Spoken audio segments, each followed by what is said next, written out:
Hello లెక్స్ people, ఇప్పుడు మనం consumer protection rights అంటే ఏంటో తెలుసుకుందాం.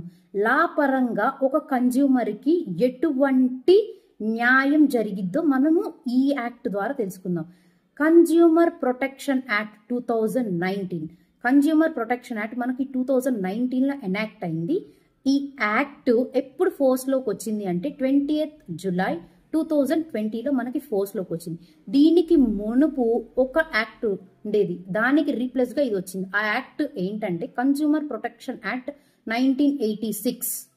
నెక్స్ట్, ఇది దేనికి ఎందుకు, ఎవరైతే ఒక కన్జ్యూమర్ ఉంటారో గూడ్స్ని కొని ఆర్ ఒక కంపెనీ నుంచి సర్వీస్ తీసుకుని సాటిస్ఫై కాకుండా దాని నుంచి ఒక దోపిడీకి లోన్ అయ్యి దాని నుంచి సాటిస్ఫాక్షన్ లేకుండా, అంటే ఒక ఎక్స్పైరీ డేట్ కరెక్ట్గా ఉండదు, మ్యానుఫ్యాక్చరింగ్ డేట్ ఉండదు, గూడ్ కరెక్ట్గా ఉండదు, మొత్తం డిఫెక్టివ్ పీసెస్ వస్తాయి, ఆన్లైన్ ఫ్రాడ్స్ ఇలాంటివి జరిగినప్పుడు ఈ కన్జ్యూమర్ ప్రొటెక్షన్ యాక్ట్ అనేది మనకి అప్లికబుల్ అవుతుంది.